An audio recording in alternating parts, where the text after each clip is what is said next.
Votre attention, s'il vous plaît. Si vous pouvez vous asseoir, merci.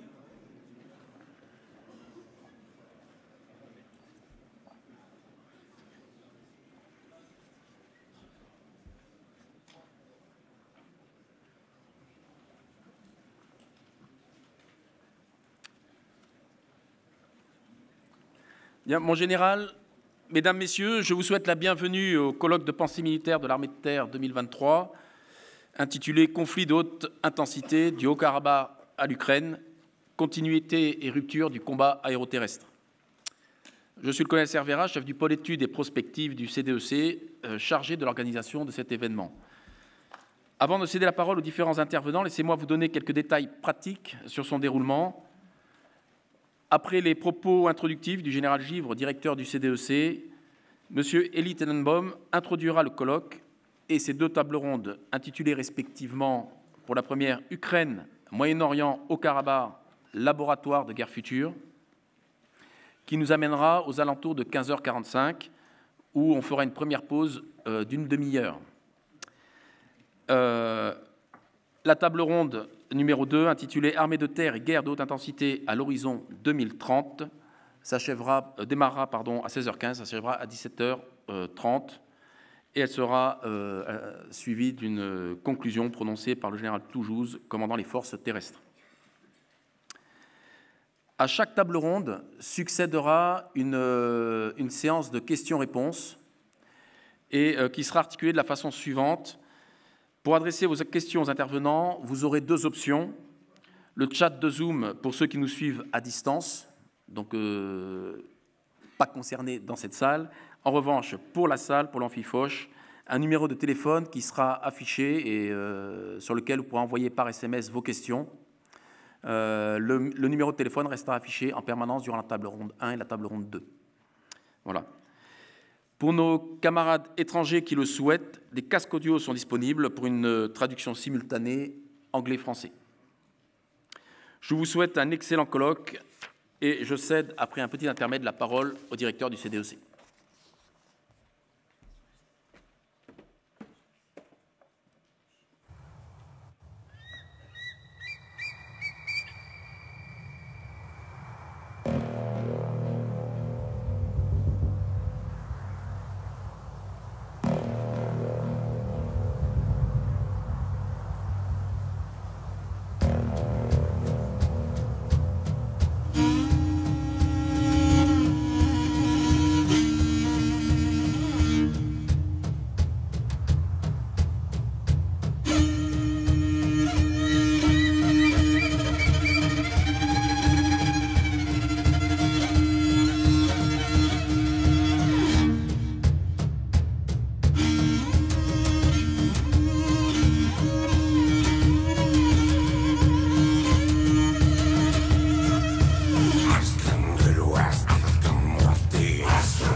Bonjour à toutes et à tous. Monsieur le général commandant les forces terrestres, monsieur le directeur central de la structure intermédiaire de maintien en condition des matériels terrestres, monsieur le directeur adjoint de la délégation générale pour l'armement, mesdames et messieurs les officiers généraux, mesdames et messieurs du corps diplomatique, mesdames et messieurs les attachés de défense et alliés, mesdames et messieurs les journalistes, mesdames et messieurs, chers amis. Alors, je suis le général Pierre-Joseph Givre, directeur du Centre de doctrine et enseignement du commandement, qui organise aujourd'hui ce colloque pour l'armée de terre. Le CDEC, c'est le laboratoire d'idées de l'armée de terre française. C'est un producteur et un diffuseur de pensée militaire, de doctrine et formateur d'officiers d'active et de réserve. Pour remplir sa mission, le Centre de doctrine et d'enseignement du commandement interagit avec les autres armées et les organismes de réflexion du ministère, avec des think tanks dont l'Institut français des relations internationales, l'Institut Montaigne et la RAND aux États-Unis, avec le monde universitaire et scientifique, avec le monde de l'industrie de défense, parmi lesquels nous avons nos sponsors aujourd'hui, avec l'Agence de l'innovation défense, avec nos alliés de l'OTAN, de l'Union européenne et africains, avec nos partenaires stratégiques ailleurs dans le monde. Ce colloque annuel s'inscrit dans un continuum. Pour mémoire, en février 2022, quelques jours avant le début de la guerre d'Ukraine, nous nous étions retrouvés dans ce même amphithéâtre sur le thème « De l'autre côté du miroir, faire la guerre autrement ». Cet automne, nous avons également organisé un événement de portée nationale sur le métavers et ses usages militaires. Cette année, nous avons choisi comme thématique la guerre de haute intensité au XXIe siècle, au passé, au présent et au futur, selon une acception extensive du terme haute intensité. Géographiquement, nous évoquerons l'étranger proche, le plus préoccupant pour notre sécurité immédiate, à travers bien sûr la guerre d'Ukraine, mais pas seulement. Il sera aussi question de Russie, de Caucase du Sud, de Moyen-Orient et plus au large d'Indo-Pacifique avec la Chine, dont je rappelle qu'elle est avant tout une puissance militaire terrestre qui fait face aux Américains et leurs alliés en Asie du Sud-Est et à l'Inde sur la frontière himalayenne. Conceptuellement, il s'agira de rediscuter, entre autres, de l'hybridité et des facteurs de la puissance terrestre dans ses multiples dimensions physiques et immatérielles. Pour traiter le sujet, nous avons pris également le parti de solliciter des experts extérieurs à l'armée de terre afin de permettre une parole publique plus libre, de stimuler le débat, contradictoire si besoin, et ainsi de favoriser la fertilisation croisée des idées. Je les remercie d'avoir accepté notre invitation. Le général Bertrand Toujouz, en sa qualité de commandant des forces terrestres et fort de son expérience opérationnelle, notamment en tant qu'ancien commandant des opérations spéciales, prononcera l'allocution finale. Le chef d'état-major de l'armée de terre, le général Pierre Schill, vous prie d'excuser son absence pour cause de visite ministérielle à Metz. Enfin, je rappelle que ce colloque n'est pas un forum politique, mais un colloque de professionnels des questions militaires. Les appréciations qui seront portées sur la performance ou la contre-performance des forces armées de tel ou tel pays, les explications qui seront données sur leurs causes conjoncturelles ou plus profondes ne traduisent pas la position officielle de l'armée de terre, encore moins celle de la France. Merci à tous et à toutes de votre présence nombreuse, ici dans l'amphithéâtre et en distanciel sur Zoom. Je vous souhaite une excellente après-midi.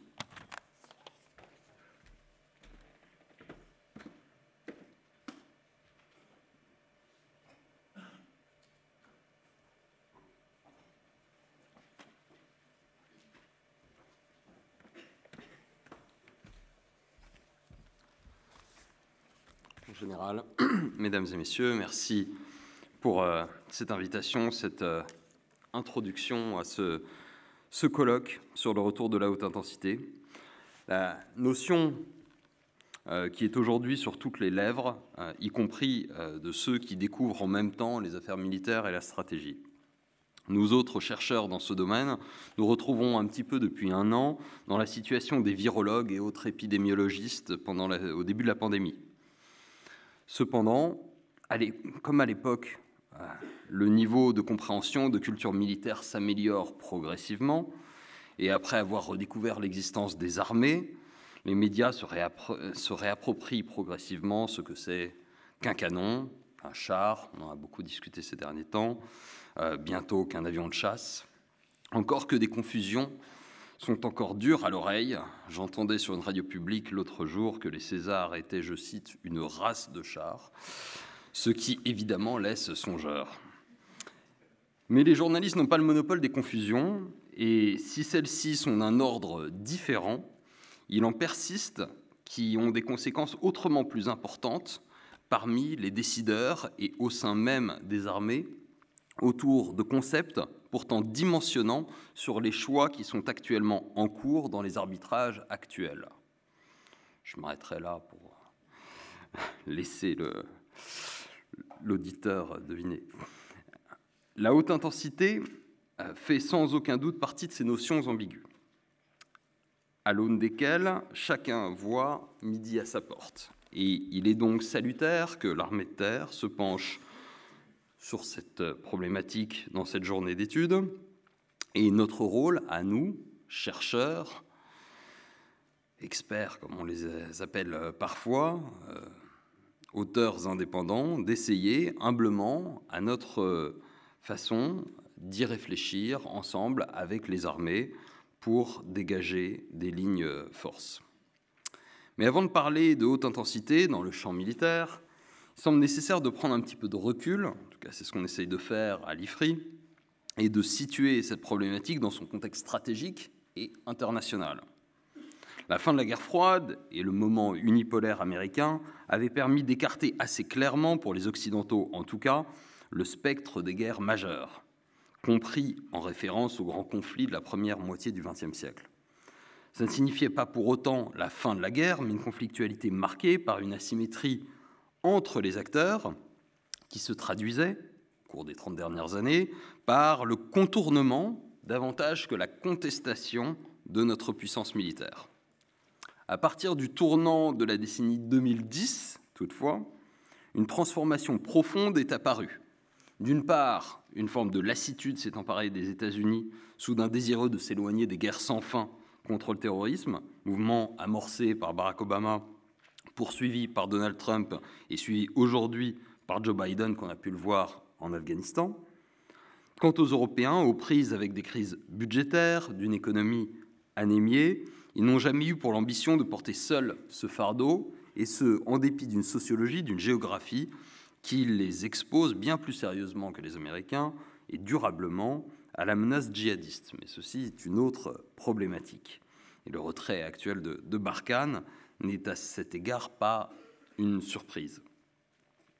Or, pendant que les Occidentaux étaient aux prises donc avec ces conflits asymétriques, c'est affirmé, entre-temps, l'émergence économique d'abord, puis technologique, et enfin inévitablement militaire, de la Chine, mais aussi de l'Inde, dans une moindre mesure du Brésil, le retour stratégique de la Russie sur ses marches traditionnelles dès 2008 avec la Géorgie, mais aussi au Moyen-Orient, en Syrie, en Libye, en Afrique, comme nous le savons. Et enfin, les défis posés par les puissances régionales, comme l'Iran, la Turquie, et j'en passe. Ce grand effet de rattrapage, encore une fois, économique, technologique, militaire, entraîne une reconfiguration géopolitique qui est reconnue comme telle par la revue stratégique nationale de 2017, renforcée par celle de 2022, ou dans d'autres documents de nos alliés partenaires, l'Integrated Review britannique, la National Security Strategy américaine de 2018, comme celle de 2022. Cette dynamique annonce l'avènement d'une nouvelle ère, dite de compétition stratégique, et avec elle, le retour possible d'un affrontement entre puissances, rendu possible, sinon par une symétrie parfaite, du moins par un sentiment de parité dans certains pans du champ et du spectre capacitaire.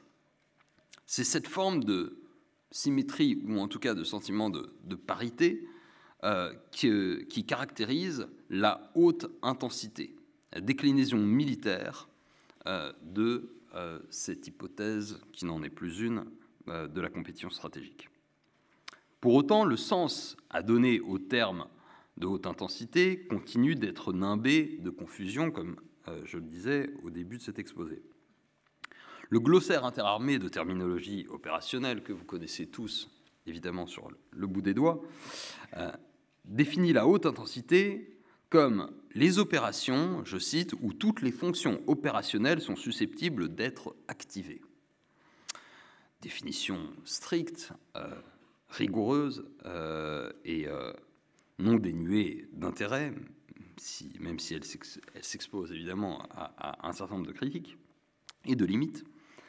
On note que l'usage qui est en effet dans le débat public et même dans le champ politico-militaire est bien différent puisqu'il a généralement une forte connotation politique.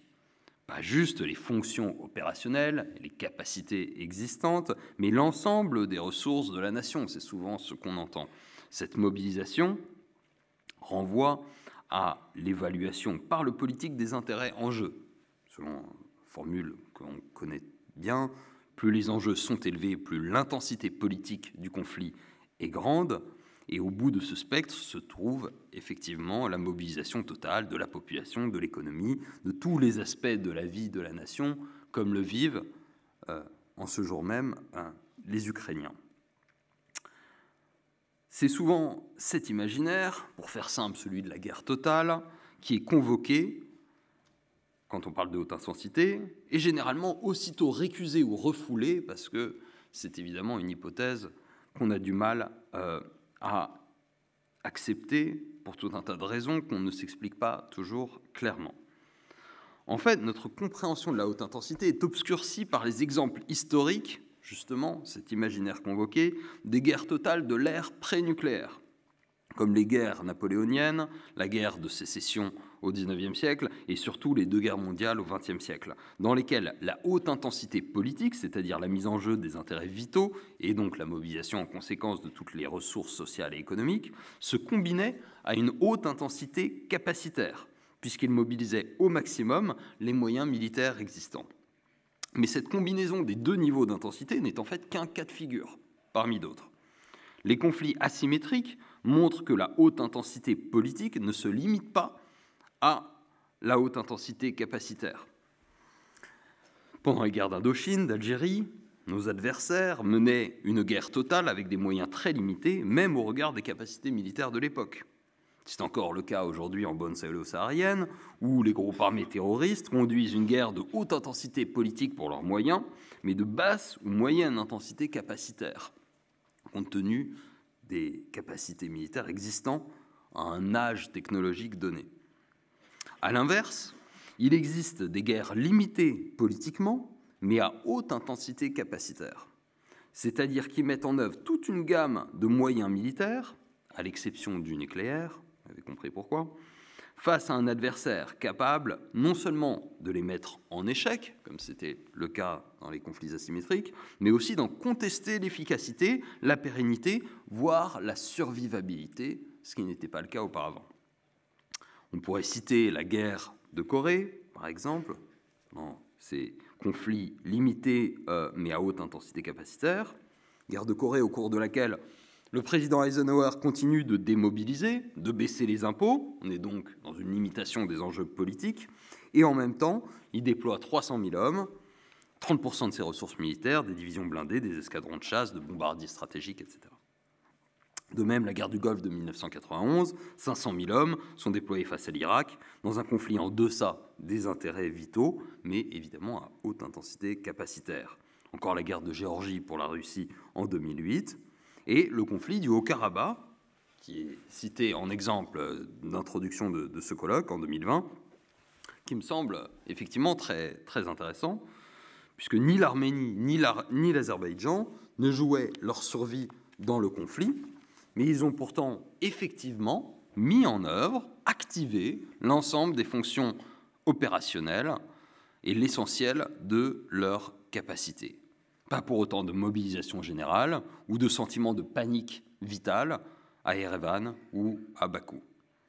Ce point est particulièrement à méditer pour la France, je pense, où la protection des intérêts vitaux est assurée par la dissuasion nucléaire, et, comme l'a clairement rappelé récemment lors de ses vœux le président de la République, continuera à l'être au cours des années à venir.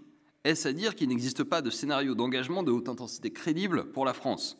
Si, justement, ils doivent être pensés avec finesse comme un ensemble de scénarios très exigeants sur le plan capacitaire, tout en restant sous le seuil des intérêts vitaux. Et quand on commence à réfléchir dans ce cadre avec les limites hautes et basses, en fait, on en trouve un certain nombre. Au cœur de ces scénarios, évidemment, se retrouve l'ensemble des engagements français en matière de défense collective au sein de l'Alliance atlantique, et nous en avons évidemment les prémices avec les déploiements avancés en Estonie et en Roumanie, mais aussi vis-à-vis de pays auxquels nous sommes liés par des accords de défense, avec des clauses d'assistance, pensons aux Émirats, pensons à Djibouti, voire à des pays avec lesquels nous entretenons des partenariats stratégiques dans nos zones à responsabilité permanente, partenariats stratégiques que nous avons eu tendance à multiplier au cours des dernières années, et donc autant d'engagements possibles qui ne relèvent pas de nos intérêts vitaux, assurément, et pour autant d'intérêts bien compris dans des contextes où la plupart de nos capacités pourraient être mobilisées pour les défendre. La problématique dite des proxys doit être également au cœur de ces scénarios d'engagement, comme l'a montré la guerre du Haut-Karabakh. Plutôt que de faire directement face à une grande puissance nucléaire, ce qui engagerait plus ou moins rapidement, pour que la discussion puisse avoir lieu, l'engrenage de la dissuasion, notre crédibilité militaire pourrait être demain testée par un acteur local, étatique ou non, qui aurait été militairement dopé par le soutien d'une ou plusieurs puissances globales. Enfin, il convient de réfléchir sur le rôle fondamental des forces terrestres dans cette posture stratégique. S'il est admis qu'elles ne mettent pas directement en œuvre la fonction dissuasion, elles y contribuent pourtant par la crédibilisation d'une détermination politique et d'une capacité militaire. Je disais, l'envoi des forces avancées type IFP en Estonie ou en Roumanie participe de cette logique.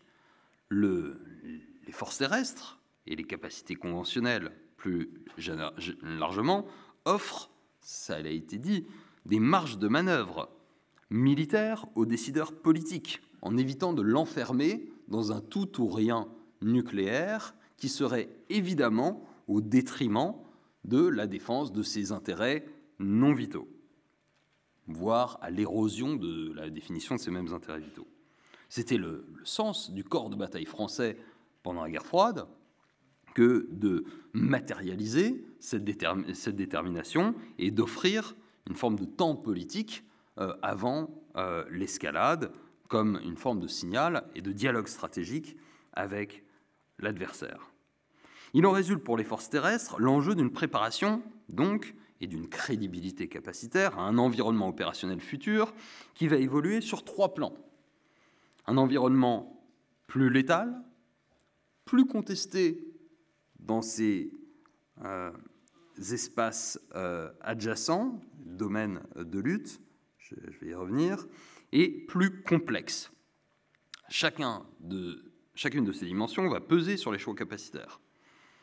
Dans un environnement plus létal, tout d'abord, l'attrition sera un fait majeur, elle l'est déjà, de manière extrêmement spectaculaire, tragique, mais sans doute source de réflexion pour nous, je l'espère, en Ukraine, comme elle l'a été dans le conflit du Haut-Karabakh, qui a été également cité dans le titre de ce colloque. L'attrition, donc, les tués, les blessés, les matériels détruits. Si je prends le conflit du Haut-Karabakh, les forces arméniennes auraient perdu, selon les estimations qui existent dans le domaine public, quelques 200 chars de bataille en quelques semaines. C'est la dotation actuelle de nos chars Leclerc. Les forces azéries, victorieuses, ont essuyé, quant à elles, la destruction de 11 avions de combat et de 25 drones tactiques. Vous aurez évidemment tous également en tête l'étalon ukrainien. Si on comparait les engagements ukrainiens au volume et aux capacités des forces terrestres françaises, comparaison qui, encore une fois, et je le rappelle, n'a pas de sens stratégique profond, mais a du sens sur le plan de l'étude capacitaire et de notre crédibilité dans l'environnement opérationnel futur. L'ensemble des chars français aurait été détruit à la fin d'un mois. L'ensemble des VBCI et de l'artillerie portée au bout de 2 mois. L'ensemble des Griffons, tels qu'ils sont prévus dans l'ambition 2030 actuelle, au bout de 6 mois. Encore une fois, ces comparaisons n'ont pas de sens. La France n'est pas dans la situation géographique de l'Ukraine. Et évidemment, les forces françaises ne manœuvrent pas comme l'auraient fait les Russes ou les Ukrainiens, etc. Le but est simplement de prendre acte de la réalité, de la létalité du champ de bataille dans ce type de conflit.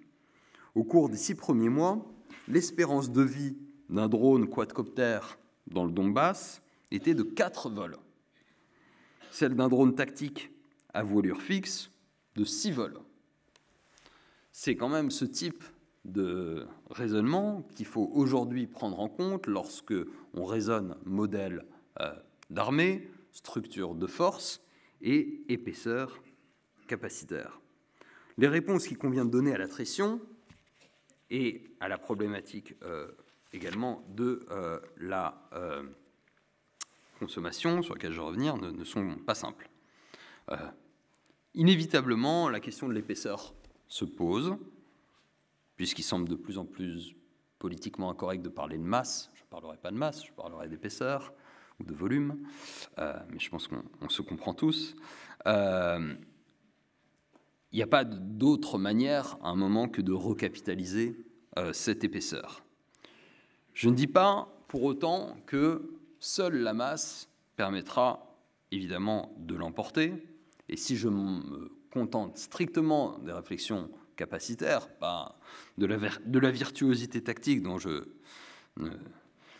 suis convaincu que les forces terrestres françaises feraient preuve, mais face aux pertes, une alternative à la masse est évidemment la question de travailler sur la survivabilité des systèmes, avec la problématique de la protection passive, du blindage, bien entendu, pour les véhicules terrestres, mais aussi d'autres atouts qui permettent de survivre dans des environnements plus létaux, la mobilité, la vitesse, y compris pour des systèmes de commandement et de contrôle.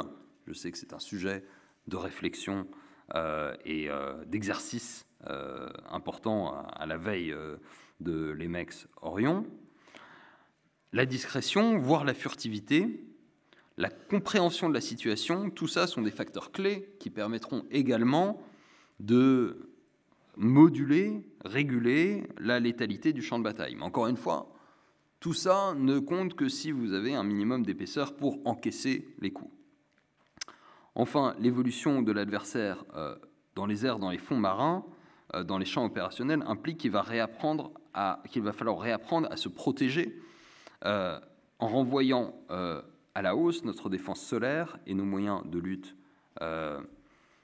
anti-sous-marine, aussi avec l'enjeu de la lutte informatique défensive, qui participeront également de l'augmentation de la survivabilité des forces en général.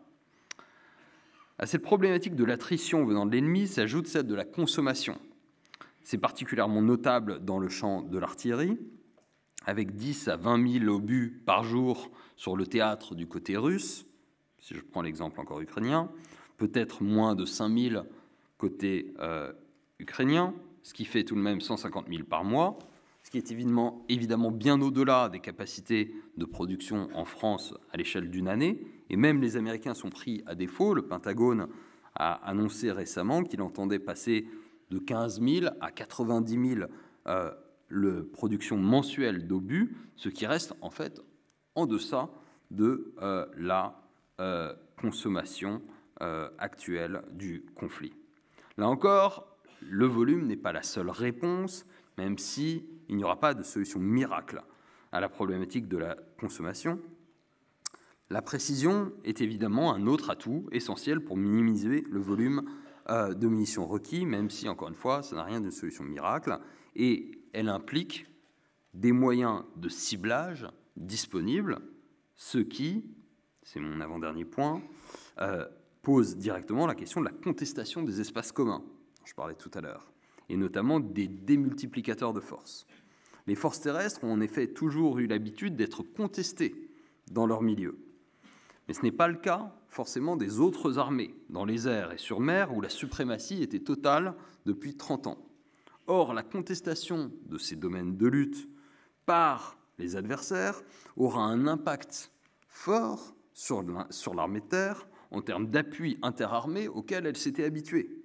Appui feu, appui mobilité, renseignement, ciblage sont tous aujourd'hui très dépendants des autres armées, alors que celles-ci seront plus occupées à défendre leur supériorité opérationnelle dans leur milieu respectif. Les forces terrestres auront besoin pour leur part de plus d'autonomie en matière de feu, de mobilité, de ciblage, l'artillerie, les hélicoptères, le renseignement, etc. Les drones tactiques devront être présents en plus grande quantité dans les forces. Enfin, l'environnement plus complexe implique une meilleure prise en compte des champs immatériels, et tout particulièrement de l'information numérique, alors qu'avec Scorpion, l'armée de terre est aujourd'hui l'une des forces les plus informatisées au monde. Elle a toutes les raisons de chercher aussi à devenir l'une des plus performantes en matière de cyber. Il me semble que c'est ce qui se dessine actuellement. Il en va de même dans le champ de l'influence, où l'armée de terre avait historiquement une avance sur les autres armées, travaillant directement au contact des populations, et devenue experte du milieu humain. Tous ces enjeux, enfin, je conclurai sur ce point, imposent davantage de coopération en interarmée, en interministériel, en interalliés, pour pouvoir relever le défi de ces champs de bataille plus létaux, plus contestés, plus complexes, au travers de leur intégration multidomaine, les forces terrestres qui pourront, je l'espère, démontrer leur pertinence dans les affrontements de haute intensité futurs. Je vous remercie.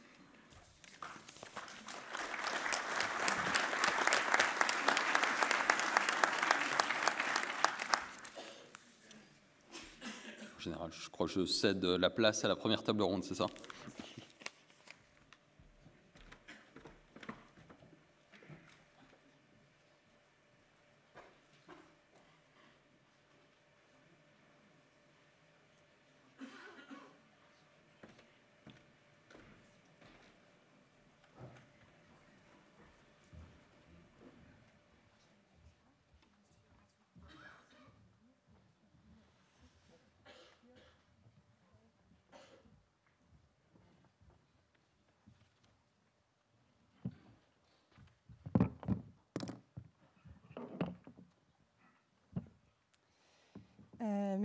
Est-ce que le micro marche ? Oui ? Ok. Donc, mesdames et messieurs, bonjour. Donc, je vous remercie d'être venus aussi nombreuses et nombreux pour assister donc, à cette première table ronde, dont je vais rappeler le titre « Ukraine, Yémen, Haut-Karabakh, Cachemire, laboratoire des guerres futures ». Donc effectivement, pour préparer les guerres de demain et pour faire face aux défis du futur, comme le président Macron donc l'a rappelé lors de ses vœux aux armées, il faut connaître celles qui se passent aujourd'hui. Or, les conflictualités contemporaines sont caractérisées par de multiples cas de figure, donc ce qui a été rappelé par Elie Tannenbaum à l'instant, hybridité, haute intensité, ennemis asymétriques, les cas donc sont nombreux. Il est donc nécessaire, pour éviter les biais cognitifs et la pensée unique, de décentrer le regard sur ce qui occupe aujourd'hui la une des journaux et donc analyser ce qui peut passer autrement sous le radar. Et donc, pour couvrir un premier cas de figure, soit le combat aéroterrestre avec un ennemi asymétrique, nous avons le plaisir d'écouter tout de suite M. Pierre Razou, spécialiste du Moyen-Orient qu'on ne présente plus, directeur académique et de la recherche à la Fondation méditerranéenne d'études stratégiques, la FMES à Toulon. Je vous cède tout de suite la parole. Merci beaucoup, Amélie. Si on peut passer juste la slide d'après pour vous montrer la carte de la Syrie. Ouais, voilà. Très rapidement. Moi, je vais vous parler surtout de la conflictualité du combat aéroterrestre en Syrie, on va dire ces 6 dernières années. Pas d'histoire, juste quelques constats bruts. C'est l'endroit où on peut, enfin, c'est le meilleur observatoire pour moi de l'évolution de la conflictualité terrestre, notamment par rapport à l'Irak ou au Yémen. Parce que finalement, en Irak et au Yémen, ces 4, 5, 6 dernières années, c'est surtout des combats de milices. Alors après, il y a eu en Irak, bien sûr, la guerre contre Daesh, c'était assez différent.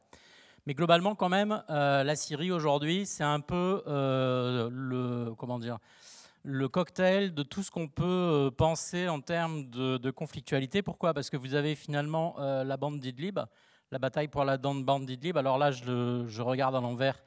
Mais si vous regardez la carte syrienne, c'est en haut à gauche, près de l'ancien Sanjak d'Alexandrette et d'Alexandroun.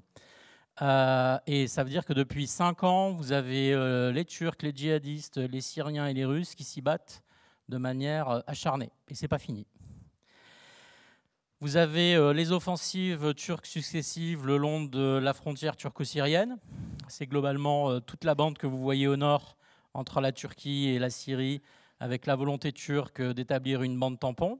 Puis régulièrement, à peu près tous les 18 mois, une offensive turque qui grignote du territoire et qui repousse les Kurdes.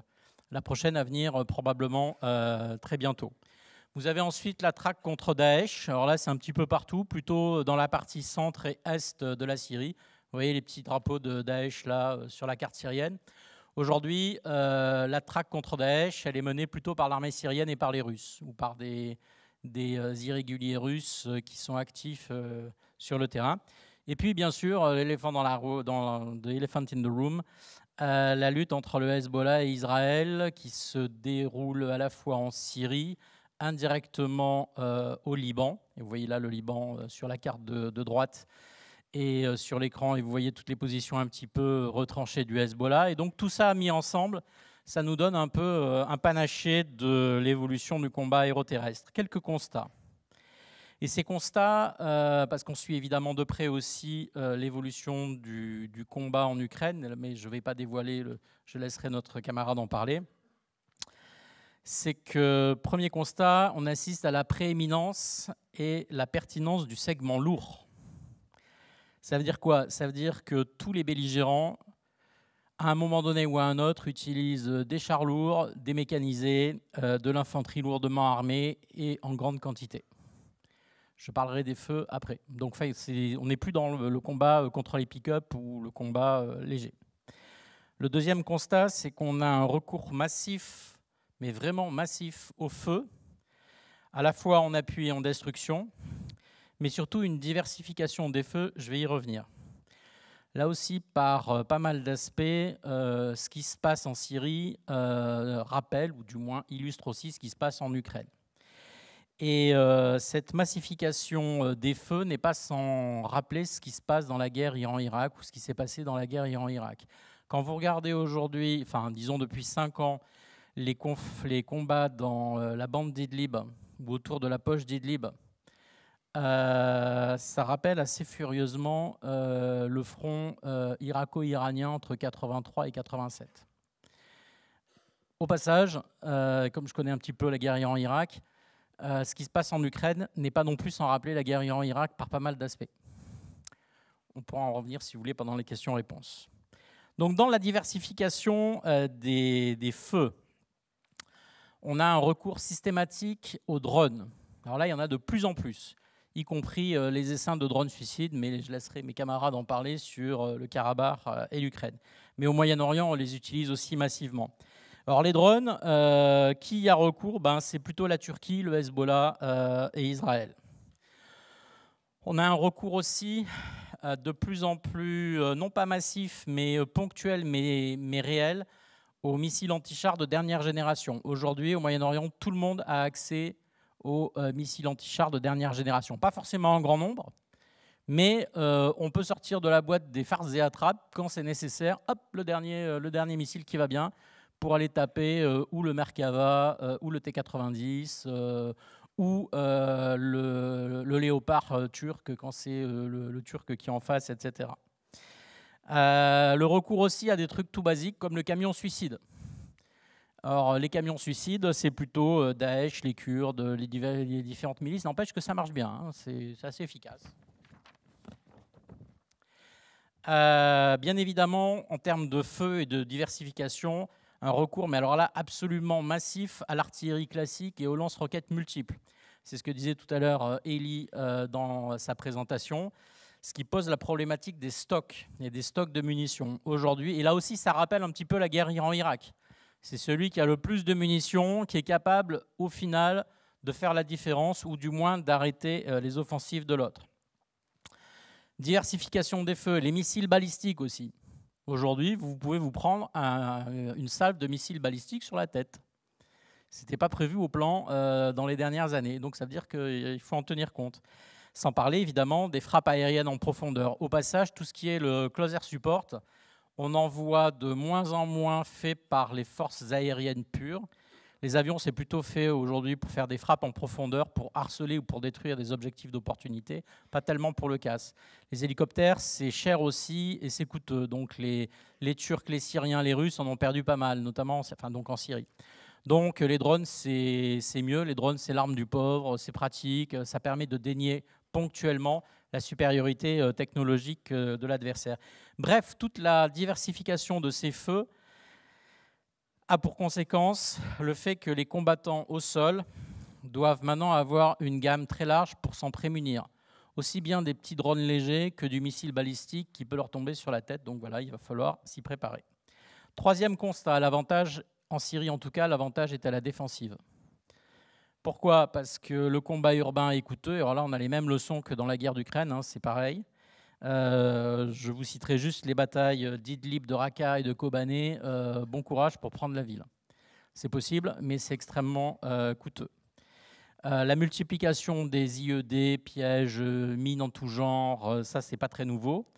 Mais un recours systématiquement aussi à la bunkérisation, à la fortification. Et ça, on le voit au Liban, on le voit en Syrie. Et là encore, par exemple, dans la poche d'Idlib, ça rappelle la guerre Iran-Irak. Une nouveauté, ou en tout cas un retour aux grands anciens. L'ouverture d'un nouveau champ d'affrontement, le sous-sol, les souterrains. Les tunnels, les réseaux souterrains. C'est-à-dire qu'aujourd'hui, vous pouvez gagner la terre ou contrôler on va dire le sol, mais perdre parce qu'en dessous de vous, vous avez des réseaux souterrains un peu partout. Et comme au Vietnam, les combattants adverses qui peuvent ressortir un peu partout. Vous encercler, vous isoler, vous faire des prisonniers, les ramener, un grand classique. Alors là, Israël et le Hezbollah, une grande spécialité.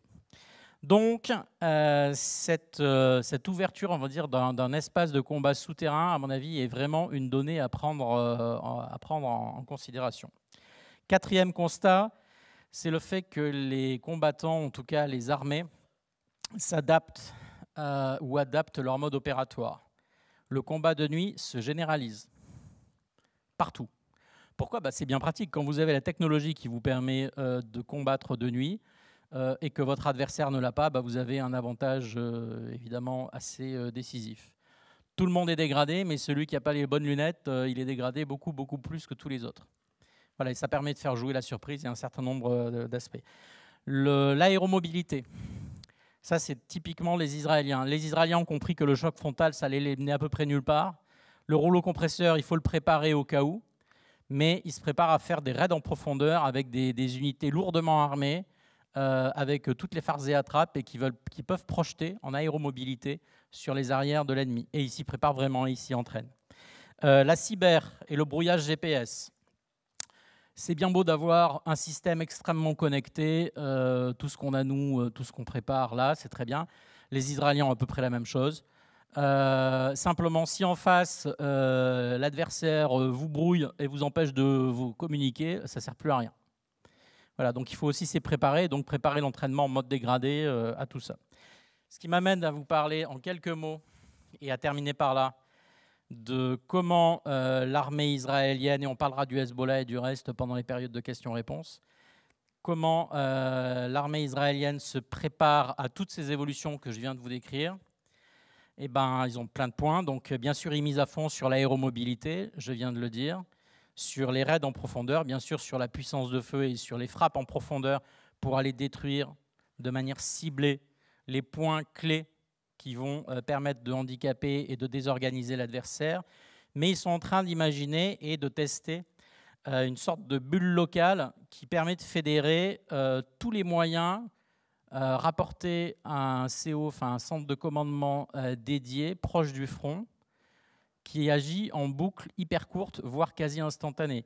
C'est-à-dire que sur un espace, on va dire, là où se passe la bataille, pour faire simple, en tout cas la série de combats, on va dire 15 km ou 20 km sur 20 km, avoir la capacité à mobiliser en instantané les moyens spatiaux, cyber, reconnaissance, rance, drone, appui feu varié, aviation et forces spéciales, plus évidemment les forces de combat, pour que l'officier ou les officiers en charge de l'opération puissent, au claquement de doigts et pendant un temps très limité, du style 48 heures, avoir à leur disposition tout ça pour faire la différence. Voilà, je vous remercie pour votre... Merci à vous pour cet éclairage donc, très complet sur ce qui se passe au Moyen-Orient. On va tout de suite s'intéresser donc, au Haut-Karabakh pour voir si effectivement il y a des enseignements conjoints. Je pense que notamment on pourra retrouver les éléments sur les drones ou qui permettent justement le raccourcissement des boucles.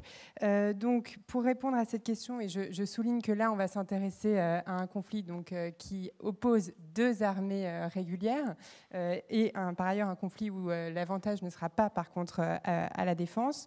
Donc je cède la parole au colonel Jean-Luc Théus, consultant et ancien attaché de défense en Géorgie, Arménie, Azerbaïdjan et par ailleurs ancien commandant du centre de renseignement Terre. Colonel, c'est à vous. Merci Amélie. La deuxième guerre du Haut-Karabakh a duré 44 jours. C'est une guerre courte. Donc c'est une guerre où la boucle rétex opérationnelle a quasiment pas pu être mise en œuvre, peut-être un peu du côté azerbaïdjanais, et ça sera très important pour comprendre ce que je vais vous expliquer.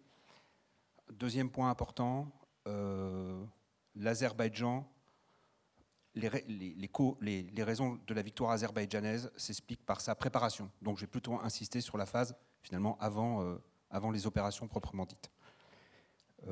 L'Azerbaïdjan, en un peu plus d'une dizaine d'années, fort de capacités financières bien au-dessus de celles des Arméniens, s'est construit un outil militaire cohérent, adapté à ses buts de guerre, reconquérir les territoires azerbaïdjanais perdus en 1994 et éventuellement s'emparer aussi du Karabakh. Un outil cohérent avec la géographie, où l'armée azerbaïdjanaise devait intervenir, un grand département français, 250 km sur 300, et cohérent avec, finalement, par rapport à la menace, c'est-à-dire par rapport à l'adversaire. Et je serai amené à donner aussi quelques éléments sur comment l'Arménie s'est mal préparée à cet affrontement.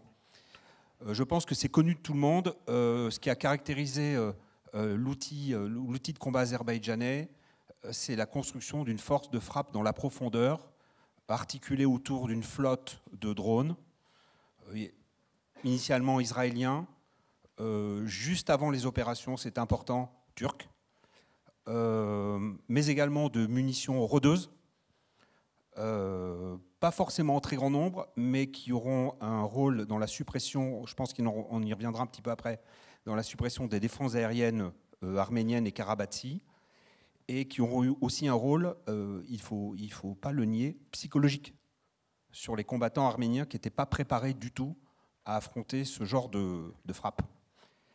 Donc une capacité de frappe dans la profondeur articulée autour de drones, de munitions rôdeuses et d'une flotte de lance-roquettes multiples, plus ou moins modernes, très nombreuses.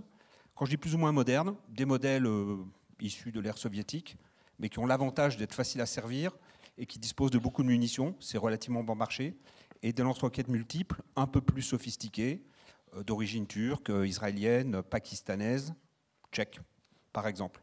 Ça, c'est très important parce que lorsqu'on regardait, ce qui a été mon cas, le défilé des forces armées azerbaïdjanaises en juin 2011, ce qui frappait tous les spectateurs, c'était cette masse de lance-roquettes multiples qui suivaient immédiatement quelques drones Aérostar et eux-mêmes précédés de forces spéciales. Je vais revenir sur les forces spéciales, c'est un point aussi assez important. Donc constitution d'une capacité de frappe en profondeur que je qualifierais de smart cost. C'est-à-dire que finalement, on a dépensé ce qu'il fallait à bas coût, mais pas plus qu'il ne fallait. On a misé de la technologie, mais on a également donné une deuxième vie à des matériels qui étaient un peu plus rustiques, comme les BM-30 Smerch, par exemple, j'imagine que tout le monde connaît, ces lance-roquettes multiples lourds d'origine soviétique. Voilà, donc on a la constitution d'un outil autour de cette capacité de frappe dans la profondeur qui évoluera un petit peu plus tard, juste avant le conflit, dans une capacité de conquête de la supériorité aérienne. Mais je vais y revenir. Le corps de bataille n'est pas négligé pour autant, mais il n'est pas forcément autant mis en valeur. Bakou se dote de chars relativement modernes, en plus de la flotte qu'il avait héritée de la période soviétique, donc des T-90S qui sont achetés, BMP-3, BTR-82, mais ce n'est pas ça concrètement qui emportera la décision. Excusez-moi. La composante aérienne pilotée, elle est modernisée, mais pas plus que ça. Les Sukhoi 25 sont rétrofités par le Bélarus pour lui donner une capacité de tir de munitions guidées. Mais ce n'est pas ça non plus qui emportera forcément la décision. Et les hélicoptères sont adaptés pour tirer éventuellement les missiles Spike NLOS israéliens, qui sont à très longue portée, mais qui seront utilisés relativement à la marge pendant le conflit. Ce qui est intéressant, c'est le rôle qui a été confié aux forces spéciales. Les forces spéciales commencent à se construire à partir de 2003 dans le cadre de 2 partenariats de l'Azerbaïdjan avec la Turquie, sans surprise, et avec le Pakistan. Le Pakistan, sans doute pour y acquérir l'expérience de la guerre spéciale en zone montagneuse, qui sera très utile à Bakou lorsqu'après avoir percé le rideau défensif arménien dans le sud, là où va se développer la grande manœuvre de contournement azerbaïdjanaise, quand ces forces spéciales s'infiltreront en zone coupée, forestière, la plupart du temps à pied ou en véhicule léger, avec leur propre armement sur le dos, et s'empareront du village de Dashtali, qui est un village à la fois clé stratégiquement et clé symboliquement, et surtout la ville de Chouchi après. Donc ça, ce n'est pas forcément un épisode qui est très connu dans la guerre d'Azerbaïdjan, mais il y a une phase aussi que je qualifierais de rustique, et pas forcément très techno, surtout que au moment de la prise de Chouchi, je prononce exprès les 2 noms en azerbaïdjanais et en arménien, les forces spéciales n'ont pas pu bénéficier de l'appui aérien ni l'appui artillerie, car il faisait mauvais temps, donc ils ont combattu en autonome contre les contre-attaques blindées arméniennes. Voilà pour les forces spéciales. Une composante aussi qui vient d'être évoquée juste avant, la guerre électronique, très important. L'Azerbaïdjan s'est doté d'une composante de guerre électronique à la mesure des objectifs qu'elle s'était fixés, qui lui a été essentiellement fournie par le Bélarus. Guerre électronique à la fois pour brouiller les quelques drones arméniens que Yerevan a pu opposer à Bakou pendant la guerre, mais également pour brouiller assez classiquement les communications des PC arméniens, ce qui a été très efficace. La guerre électronique arménienne basée essentiellement sur des matériels russes, n'ayant pas réalisé sa mission de contrer les drones azerbaïdjanais. Voilà, donc il y a une polémique à Yerevan sur l'efficacité des matériels de guerre électronique que la Russie avait fourni à Yerevan. Sur les forces morales aussi, je pense que c'est important d'en parler un petit peu. Bakou est sorti, enfin l'Azerbaïdjan est sorti évidemment meurtri de la première guerre du Haut-Karabakh, et le régime autocratique à Bakou a eu à cœur de réarmer psychologiquement la population. Donc il y a eu un certain nombre d'instruments mis en place. Je pense à l'instrumentalisation de la culture populaire azerbaïdjanaise à des fins de propagande, la construction d'un outil de guerre informationnelle aussi, qui mériterait un colloque à lui tout seul. Il y a eu le pendant également à Yerevan. Voilà, et donc c'était important aussi qu'en Azerbaïdjan, on se dise qu'on était capable de vaincre finalement les Arméniens. Et il y a une étape importante, c'est la petite guerre d'avril 2016, qui n'a pas duré très longtemps non plus, mais au cours de laquelle, et c'est important, on en parle de quick win psychologique, les Azerbaïdjanais ont conquis une parcelle de territoire perdu en 1994.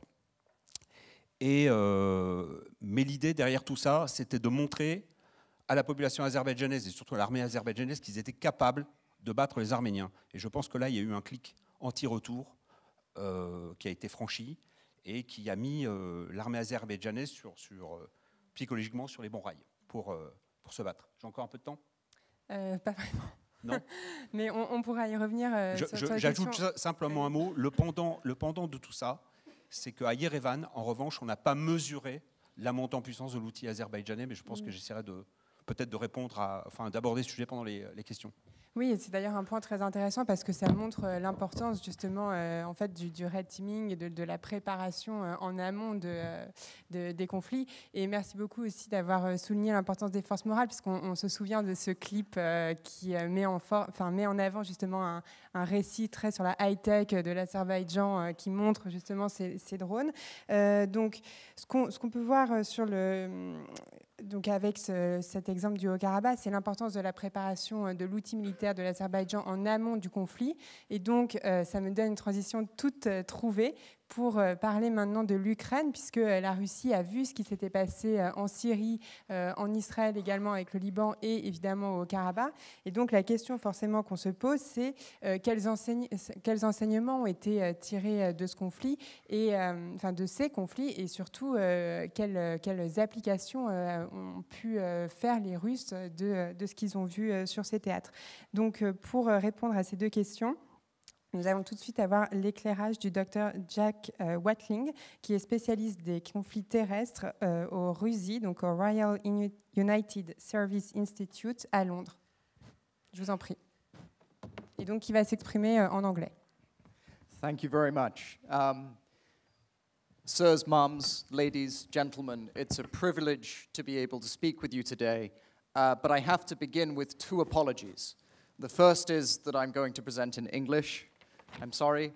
The second is that General Givre asked me to cover the lessons learned from Ukraine in 7 minutes, which is not long enough.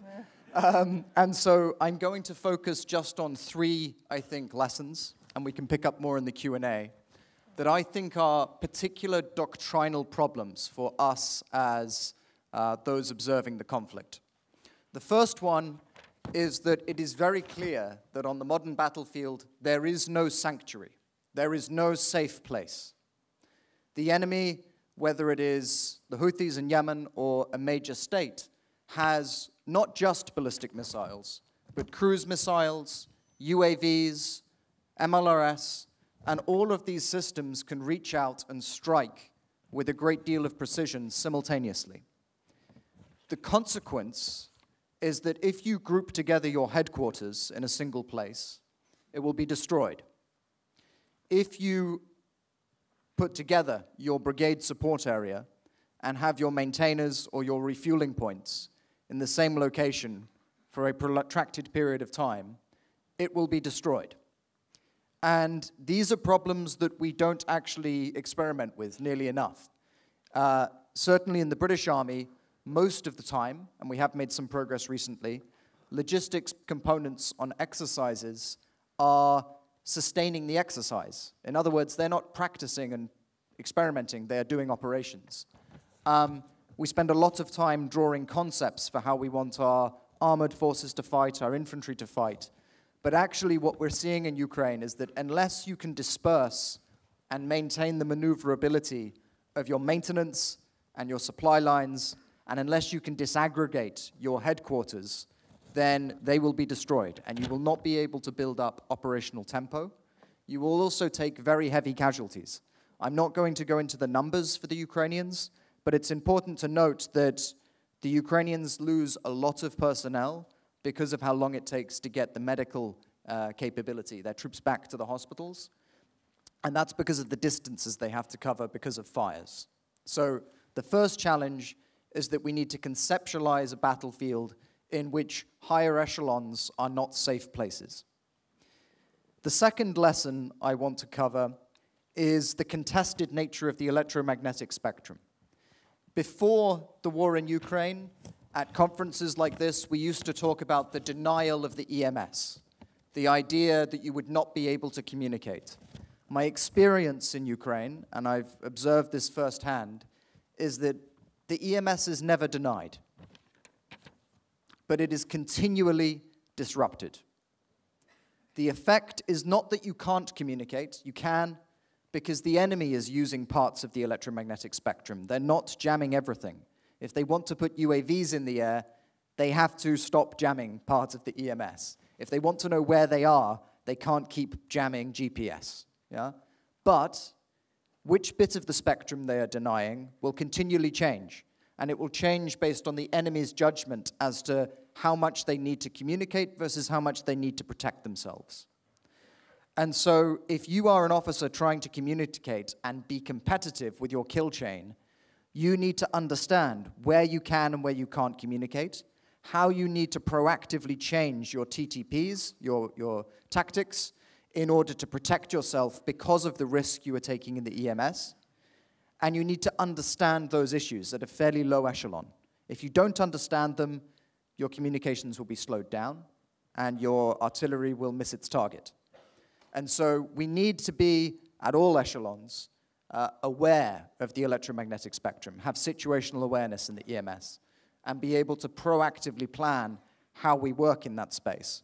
We also need to recognize that if we have a communications plan, which is preset, and rather than having multiple channels, we have one system, and we fall down the pace stack between primary and alternative communications, depending on what's being jammed, we become very predictable and we become easy to map.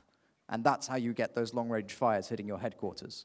So we need to be very adaptable in the electromagnetic spectrum as well. The third point I would make is that UAVs are necessary at every echelon. If you are an infantry unit, you need one above you because it will provide you with situational awareness. It will tell you what is on the other side of the hill. It will allow you to correct the fire of your mortar so that an imprecise weapon becomes a very precise weapon.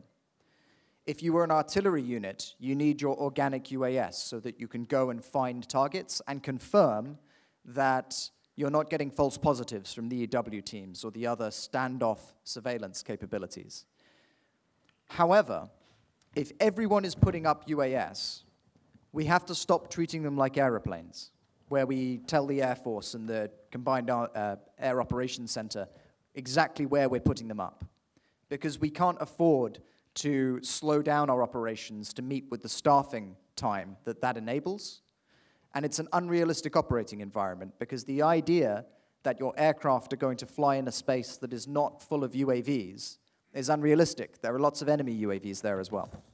And if you can't throw them up and make those decisions organically, then you will not be competitive with the enemy.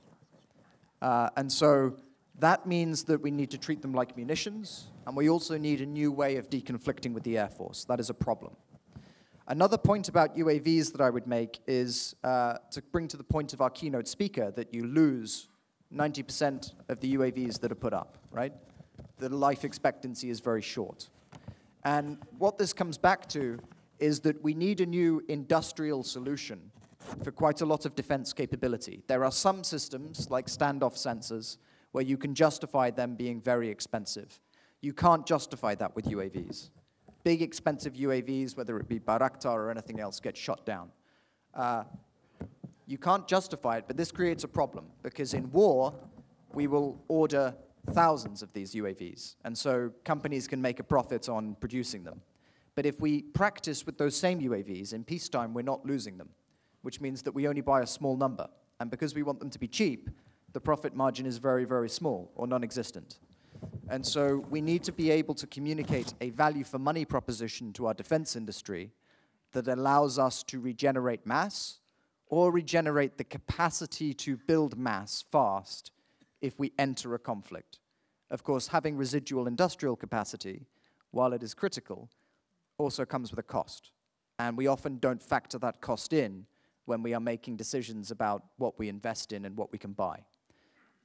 Unfortunately, I'm out of time, but I will leave you with those thoughts, and hopefully we can pick up some more aspects of the conflict in the question and answers. Thank you. Thank you very much. 。 . 。 . 。 . 。 . 。 . 。 . 。 . 。 . 。 . 。 . 。 . 。 . 。 . 。 . 。 . 。 . 。 . 。 . 。 。 . 。 . 。 . 。 . 。 . 。 . 。 Uh, Actually, it gives me another question to, donc, je vais parler en français du coup au colonel Teus, précisément sur l'utilisation de ces drones qui a été beaucoup commentée dans le cadre du Haut-Karabakh. Et donc sur l'Ukraine, ça a été rappelé, on voit à la fois l'utilisation de drones commerciaux qui sont détournés comme ce qu'avait fait Daesh. Il y a aussi une usine de drones turcs qui s'est mise en Ukraine. Il y a des partenariats avec l'utilisation justement de moteurs ukrainiens pour développer des nouveaux modèles de drones avec la Turquie. Et donc, colonel, qu'est-ce qu'on peut dire sur cette articulation qui a été celle du Haut-Karabakh entre drones, artillerie et précisément forces spéciales? Alors pour venir sur le sujet des drones, il ne faut pas non plus surestimer leur efficacité. Si cette espèce d'armada, drone, munitions rôdeuses, artillerie longue portée azerbaïdjanaise a été aussi efficace, c'est parce qu'en face, le système censé lui être opposé n'était pas préparé à cette menace. Le dispositif de défense antiaérien arménien était incomplet, obsolète pour la plupart du temps, et surtout adapté à une menace classique, habituelle, celle d'aéronefs pilotés. Voilà, je ne vais pas rentrer dans le détail des équipements parce qu'on n'a pas trop le temps. Donc la performance de cet outil de conquête de supériorité aérienne et ensuite de deep strike azerbaïdjanais, drones, munitions rôdeuses, artillerie longue portée, doit être appréciée à l'aune de l'inefficacité des Arméniens en face. Donc, je ne reviens pas, je pense que l'aspect le plus connu de l'utilisation des drones, ça a été la suppression des défenses antiaériennes ennemies pour les Azerbaïdjanais. En 2 semaines, 60% de la capacité antiaérienne karabatsi/arménienne est détruite. Donc, je ne reviens pas là-dessus, c'est essentiellement les munitions rôdeuses Arop qui sont conçues pour ça, qui travaillent en autonome en anti-radar, qui ont réalisé ces destructions, mais pas que.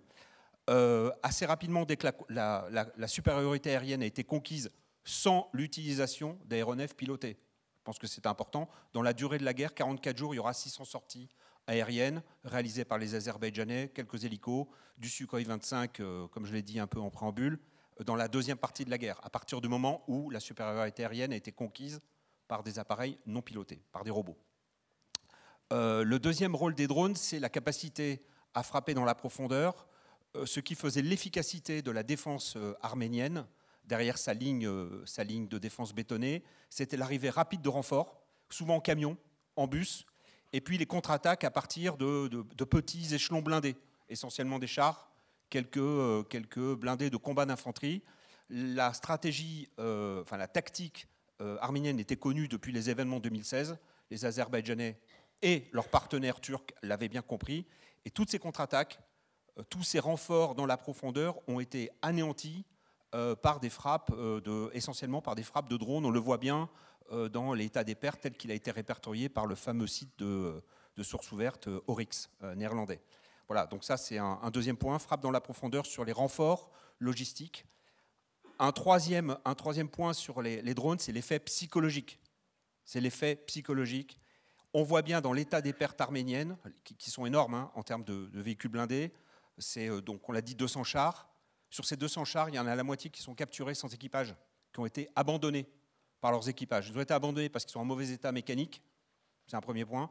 Ils ont été abandonnés parce qu'il n'y a plus de munitions, il n'y a plus de carburant, parce que la log a été frappée. Et ils ont été abandonnés parce que leurs servants, parce que les équipages de chars ont été terrorisés par quelque chose qu'ils ont découvert au moment des combats.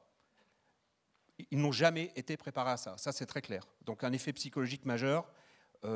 Les Arméniens perdent 700 camions, véhicules à roues, etc., en 44 jours de guerre. Et on voit bien aussi que les forces arméniennes n'étaient pas préparées à ça. Quand vous voyez les images, et ça va être mon dernier point sur l'utilisation de drones, quand vous voyez les images qui ont été diffusées par le ministère azerbaïdjanais de la Défense, on voit les unités qui sont regroupées, souvent, donc qui rendent les effets des frappes aussi spectaculaires que terribles. Et les regroupements, c'est à la fois les soldats, des fantassins, mais c'est aussi souvent les blindés, parce qu'il y a très peu de manœuvres finalement. Il y a souvent des entassements de matériel qui favorisent donc les effets dévastateurs des frappes de drones. Et ce qu'on ne voit pas d'ailleurs, parce que le drone, il y a beaucoup d'images, c'est la partie visible des destructions, mais il faut imaginer quand même que l'artillerie a aussi tiré, renseignée par les drones, et sans que les images apparaissent. Mon dernier point, c'est sur les images, c'est la guerre de l'information. Les drones, c'est des images, je pense que vous les avez tous vues parce que vous étiez sur les réseaux sociaux, et ça a en grande partie favoriser l'avantage psychologique que l'Azerbaïdjan a rapidement pris sur l'Arménie, parce que chaque fois que le ministère azerbaïdjanais de la Défense diffusait des images, mine de rien, c'est ce que faisaient déjà les Turcs, ça a été évoqué lors de la campagne de février 2020 à Idlib. Tout ça était relayé systématiquement sur les réseaux sociaux, je pense en particulier à Twitter, qui était une caisse de résonance finalement de l'efficacité supposée de ces drones. Donc il y a aussi un espèce de biais derrière tout ça, c'est-à-dire la caisse de résonance des réseaux sociaux qui a servi la guerre informationnelle azerbaïdjanaise contre l'Arménie, qui finalement n'a pas eu grand-chose à opposer. Les seules images que les Arméniens ont pu à un moment donné présenter, c'était au début de la guerre, parce que sur leur ligne de défense, ils avaient installé tout un réseau de caméras fixes qui ont filmé les premiers combats, là où les Azerbaïdjanais ont perdu l'essentiel de leurs blindés. Voilà ce que je peux dire sur l'utilisation des drones. Merci beaucoup. Et justement, on peut voir que cette utilisation de frappe et de l'amplification justement de manœuvres, ou plutôt de réussite tactique sur les réseaux sociaux, c'est quelque chose qu'on voit aussi notamment dans la guerre que se livrent Israël et l'Iran, une guerre de l'ombre qui est donc sous le seuil. Et Pierre Azou, donc j'aimerais vous demander, on a vu il y a quelques jours donc une frappe israélienne sur une usine de drones en Iran. On sait qu'Israël n'hésite pas justement à frapper sur les positions iraniennes en Syrie, qu'il y a aussi des éliminations ciblées de personnages, soit qui ont des fonctions militaires, soit des scientifiques. Du coup, comment on peut réfléchir donc à cette utilisation de frappes ciblées dans le cadre d'un conflit, et par ailleurs, quelle articulation on peut penser entre la dissuasion nucléaire, puisque Israël est quand même une puissance nucléaire, bien qu'il n'ait pas reconnu officiellement posséder la bombe, et les forces conventionnelles. Et est-ce que derrière cette question, il y a évidemment celle qui se pose de est-ce que lutter contre un ennemi asymétrique ne nullifie pas les bénéfices ou les effets de posséder la bombe nucléaire? Merci Emilien. Je réponds dans l'ordre inverse, en partie. Est-ce que lutter contre un ennemi asymétrique finalement annule les effets de la dissuasion nucléaire? À mon avis, non, bien sûr, mais ça le rend plus compliqué. C'est-à-dire que plus votre ennemi asymétrique est près de chez vous, plus les risques de friction, d'erreur de calcul sont élevés. Donc c'est pour ça qu'au passage, aujourd'hui, Israël pourrait être tenté d'éliminer le Hezbollah tant que l'Iran n'est pas nucléaire. Pourquoi? Parce qu'on parlera ensuite très rapidement la dissuasion nucléaire contre la dissuasion asymétrique, conventionnelle, etc. Mais parce que si à terme l'Iran devenait nucléaire et Israël l'est aussi, les Israéliens se disent ok, on fait globalement confiance à l'intelligence des Iraniens pour jouer la dissuasion classique. Le problème viendra d'une erreur de calcul, d'un accrochage avec le Hezbollah, etc., qui peut rapidement escalader et donc mener à une escalade incontrôlable. Pour faire simple, c'est la crise de Cuba à l'envers, version, c'est-à-dire que Cuba, c'est le Hezbollah le Hezbollah plutôt, c'est le Cuba des Iraniens par rapport aux États-Unis et vice-versa. Donc les Israéliens se disent qu'il vaut mieux peut-être éliminer ou en tout cas réduire au maximum et frapper très fort sur le Hezbollah tant qu'il en est encore temps, avant que celui-ci soit sanctuarisé par le nucléaire.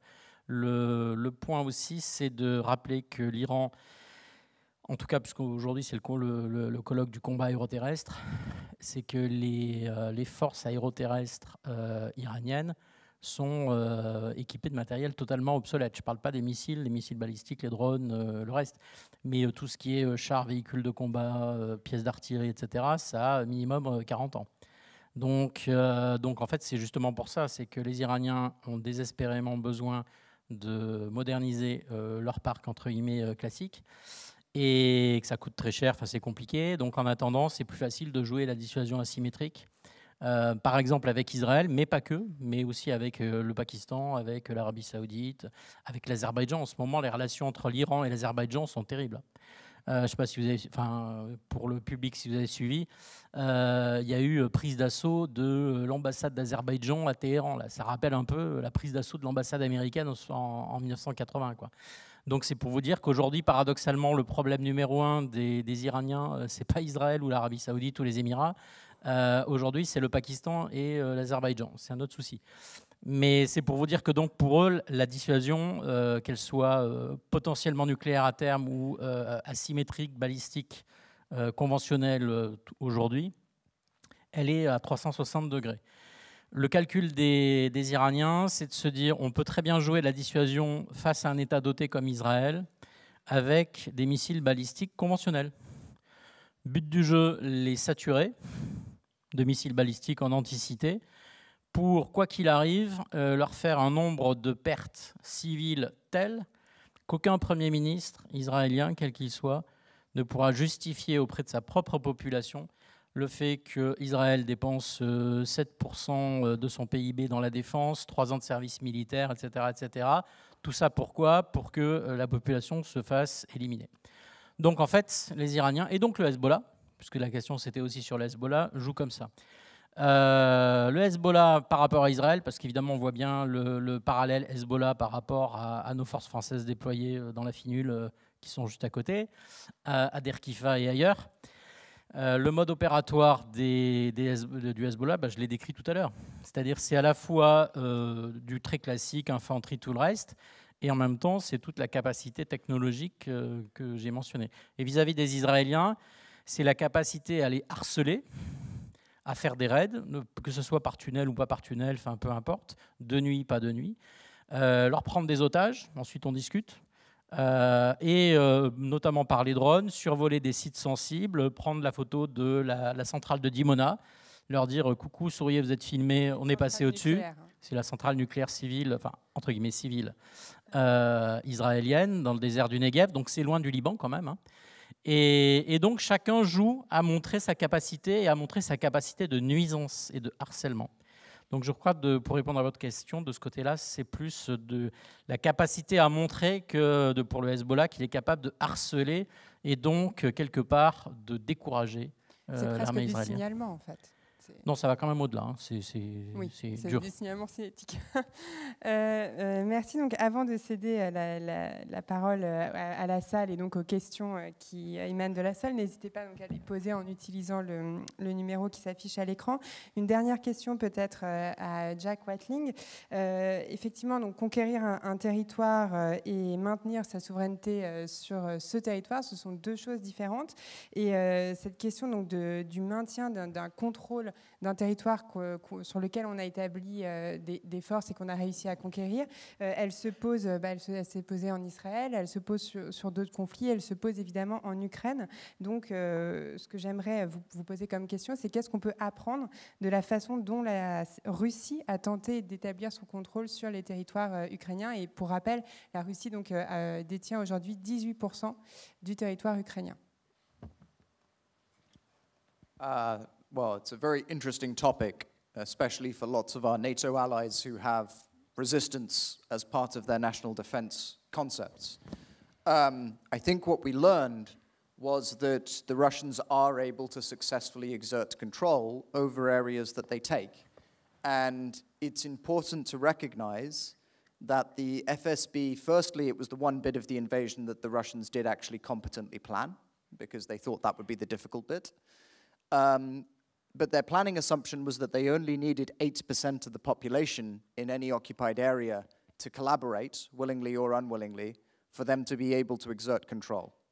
And the processes by which they conducted, firstly, seizing all administrative documentation from the state in the areas they took over so that they knew exactly who everyone was.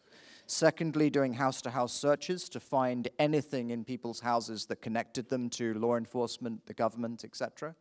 The way in which they then eliminated the individuals they thought would be actively involved in resistance, filtered those they suspected of it, which meant putting them through rounds of interrogation, the systematic use of torture in order to usually actually punish the families of people who had been involved in resistance, and to seize other family members and to show that if you were involved in resistance, something bad would happen to your family. It was systematic and it was very, very effective. The Ukrainians have been able to use the resistance movement to gather intelligence, but every time that they try and use a network to conduct direct action, or other kinds of operations, they lose the networks. And so it has to be a command decision for the Ukrainians that if we're going to use this bit of the resistance network to do something, it has to be worth losing it, which means that they need to enable something conventional in order to liberate the territory. The idea that the territories can be regained or Russian control will be degraded without the Russians being driven physically from the land by conventional forces is not realistic. Albeit the resistance movement is still very important, it's just it won't win. And so I think we need to understand how brutal and effective the counter-intelligence regime on the occupied territories is. And we also need to understand that it's something that the Russians learned to do and applied very effectively in Chechnya. You know, and if you look at what Chechnya is now versus what it was in the 1990s, then you can see step by step, and actually if you look at the legal instructions given to the FSB for Ukraine, they're almost word for word the same, albeit place names changed and individual names changed, as the ones that were eventually used by Putin in 2000 in Chechnya. So repression works, it's very brutal, and the difficult moral command decisions that you have to make in order to run a resistance network, I think have been demonstrated once again. It's also, I won't go into the details of this, but the command and control of that is very difficult. Essentially, because the main target of the Russians was to seize all the information held by the Ukrainian state when it took over territories, for networks to be survivable, they had to be invisible to the state before the conflict. And that is a very difficult thing to establish as a part of state policy. So I think there are a lot of lessons, particularly for those countries in NATO that plan to employ these kinds of capabilities if they should tragically one day be threatened. Thank you very much. Donc maintenant, une question qui émane de la salle, donc je vais lire puisqu'elle s'affiche devant mon écran, enfin dans mon écran. Face à une armée disposant de la maîtrise du renseignement et d'une capacité de frappe de précision, comment assurer la surprise tactique et opérative? Donc peut-être, colonel, des éléments sur cette question. Je ne sais pas qui veut prendre. Donc j'imagine que ça fait allusion effectivement à ce qui s'est passé donc dans la deuxième partie de l'affrontement au Haut-Karabakh. Alors je vais répondre un peu de manière sioux. Il ne faut pas faire concrètement ce que l'Arménie a tenté de faire. L'Arménie a considéré que son adversaire n'évoluerait pas, que celui qu'elle avait affronté en 1994, c'était le même qu'elle avait affronté en 2016, et ce serait toujours le même qu'elle affrontera en 2020. Il y a eu une espèce d'aveuglement à ne pas voir, à ne pas adapter l'outil de combat à ce que l'adversaire en face annonçait de manière très ouverte, lui-même mettre en place. Donc il y avait une certaine condescendance à ne pas voir la montée en puissance de l'outil azerbaïdjanais. Et je répondrai aussi en disant que la surprise a plutôt été du côté azerbaïdjanais.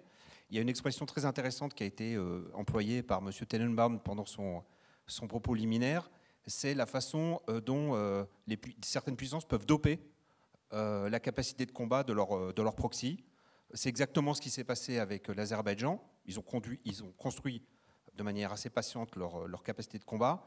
Et un peu avant l'affrontement, à partir du mois de juin 2020, on commence fin septembre, hein, la guerre de 44 jours, on devine que Ankara apporte une compétence, une capacité supplémentaire qu'elle arrive à clamper finalement sur l'armée azerbaïdjanaise, parce que l'affaire des TB2, qui sont annoncés arrivant en Azerbaïdjan en juin, sous-entend qu'en fait, avec les TB2 sont arrivés les opérateurs et tout l'outil qui a permis aux opérateurs turcs de l'employer avec une autre armée de la même façon qu'ils avaient employé les TB2 quelques mois à peine avant en Syrie du Nord, voilà, avec les mêmes recettes. Donc il y a, je sais tenter de dire qu'une des formes de la surprise, c'est aussi d'aller récupérer de manière assez rapide une capacité un peu inattendue auprès d'un partenaire. Je pense que je n'ai pas d'autre chose à raconter. Il y avait, si vous voulez, cette guerre, elle est un peu spéciale dans la mesure où il y a un des deux protagonistes qui n'a pas pu voir, qui n'a pas voulu voir l'inéluctable et qui était extrêmement prévisible. Voilà. Vous voulez ajouter quelque chose, Monsieur Razou? Un point de bon sens. Si le sens de la question, c'était intuitivement de dire comment les Russes peuvent contrer le fait que les Ukrainiens jouent à livre ouvert, puisque le rance occidental leur permet d'à peu près voir tous les préparatifs russes, la réponse de bon sens, c'est de dire, en surpassant en effectif, en moyens et en rapport de force, les Ukrainiens. Du coup, de ce point de vue-là, la force, disons, de l'autre côté. C'est-à-dire que même si vous voyez tout ce que fait l'adversaire, quand vous êtes à peu près à force égale, ou j'allais dire jusqu'à 2 contre 1, vous pouvez le contrer, bien sûr. À partir du moment où votre adversaire franchit le seuil de saturation qui fait que de toute façon, même si vous voyez très bien ce qu'il prépare, mais quoi qu'il arrive, il a de telles forces que vous n'arriverez plus à le contrer. Donc je pense que c'est clairement ce que préparent les Russes. Mais c'est un autre débat. Et juste un mot par rapport à ce que vous disiez tout à l'heure là, sur la frappe de drone sur Ispahan en Iran, il y a moins d'une semaine. À titre personnel, et comme j'essaye de suivre ça d'assez près, je ne suis pas sûr que ce soit les Israéliens. En tout cas, les Israéliens tout seuls. C'est un autre débat. Oui. Faut regarder, je crois qu'il y a eu une implication des Kurdes. Non, moi je regarderais au-delà de la mer Noire. Un peu plus haut. Alors une question pour Dr Watkins. En cas de frappe nucléaire tactique en Ukraine, cela serait-il considéré comme une super frappe d'artillerie par l'OTAN ou les pays limitrophes, n'impliquant donc pas une riposte otanienne? Donc en fait la question c'est est-ce que s'il y a une frappe nucléaire tactique en Ukraine, il y aura une riposte otanienne ou non? Une question importante. Well, as an academic, I don't speak for NATO, and I don't know. But I think it's very important for us to understand that for tactical nuclear use is plausible in the sense that Russian doctrine does envisage it being used under certain circumstances. But that doesn't change the fact that it is a political decision to use it. And from a deterrence point of view, the most important thing for the Kremlin to understand is that we will respond, and they don't know what our response will be. And the reason that we need to keep that ambiguous is because if we're very clear that if you do this, we will do that, you allow the enemy to factor in the cost. The thing that we need to convince the Kremlin of, and which I think is the accurate position, is that we don't want to live in a world where people can use nuclear weapons against non-nuclear states. And so if they do that, then we will respond not just because of what they've done to Ukraine, but because they have fundamentally violated a principle that underpins the international system. And they cannot control the escalation dynamics if they do that. The Kremlin does things that it thinks it can control. So from a deterrence point of view, the most important task is to convince the Russians that they cannot control the consequences of employing nuclear weapons. And if they believe that, then I don't think that it's worthwhile for them. Putin, before the war, reiterated the point with Biden, and he's done so multiple times previously, that he doesn't think that a nuclear war can be won, and he doesn't think it should be fought. And so long as we can convince them that the use of nuclear weapons in Ukraine does not bring about a successful policy outcome, as they define the successful policy outcome, then I think it's very unlikely that it will happen. And that's what we should strain ourselves to bring about, to make sure that it doesn't occur. Une autre question, mais donc peut-être qui peut faire le lien encore une fois, entre Ukraine et Iran et qui revient sur la question nucléaire. Donc je lis la question. Fin des espaces sécurisés, la dissuasion nucléaire n'est-elle pas la contradiction de cette affirmation? Donc si on reformule, c'est-à-dire est-ce que la dissuasion nucléaire permet justement de sécuriser des zones, voire des États? Et du coup, ça m'amène à m'interroger sur la lecture que pourrait avoir l'Iran du conflit en Ukraine et justement de l'intérêt du coup de posséder la dissuasion nucléaire. Je l'ai déjà dit dans d'autres enceintes. Aujourd'hui, je ne vois que 4 cas qui permettrait, alors que l'Iran soit au seuil, c'est très probable. Est-ce qu'ils ont intérêt à franchir le seuil? En l'état actuel, certainement pas. Est-ce que ça peut changer? Oui. Les game changers qui font qu'ils pourraient tenter de franchir le seuil, je pense que le premier, c'est en cas d'attaque directe américaine ou israélienne. Ça, c'est certain. Deuxièmement, c'est si une coalition de Pasdaran, Kadra, Quinca, alliés aux technocrates islamistes, parvient à Téhéran, parce qu'il faut bien réaliser pour tout le monde qu'aujourd'hui, en ce moment, il y a des luttes de pouvoir absolument terribles à Téhéran. Il ne faut pas s'imaginer que tout le monde est droit en droite ligne sur la répression, ceci, cela. Il y a vraiment des luttes de pouvoir et pas mal de gens, notamment chez les Pasdaran et les technocrates, se disent c'est peut-être le bon moment de pousser le clergé vers la sortie. On va laisser les mollahs se salir les mains au maximum, se délégitimer. Et puis, au bon moment, on transforme un peu la Constitution. On en parle même chez nous, mais c'est un autre dossier. C'est assez facile à faire chez eux. Et finalement, on vide de son sens le pouvoir du clergé. Et les Pasdaran, pas ceux qui ont les mains dans le pot de confiture, qui sont trop proches du pouvoir, mais ceux qui sont un peu en dessous, poussent tout ça gentiment dehors et disent nous on prend le pouvoir, on assume la totalité du pouvoir et on passe un pacte social avec la population. Donc globalement vous faites un peu ce que vous voulez chez vous, mais vous ne faites pas de politique et vous vous enrichissez. Mais par contre on va avoir besoin d'une légitimité internationale et interne que la religion, que le clergé avait et que nous on n'aura pas. Donc pour avoir cette légitimité on fait la bombe. Voilà. Et autre point, c'est le troisième point, c'est si Trump ou un clone de Trump gagne les présidentielles aux États-Unis à l'automne 24. Donc entre novembre 24 et janvier 25, probablement qu'il passe le seuil. C'est une vision personnelle. Et le dernier point, et on revient à notre sujet, c'est si Poutine ou un autre utilise le nucléaire tactique sur le terrain avant. Alors là, c'est sûr que c'est feu vert, tout le monde se dote pour éviter d'être vitrifié le premier. Voilà ma réponse. Une perspective inquiétante. Prochaine question. Donc, quand on apprécie l'expérience au combat acquise par certains pays, comment les armées françaises et ukrainiennes peuvent-elles s'y adapter en cas d'engagement? Ah oui, pardon.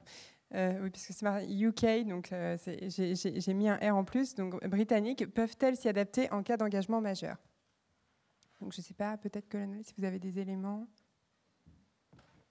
C'est un peu le but de ce colloque, c'est-à-dire de ne pas être naïf et puis de se rendre compte que des puissances en particulier...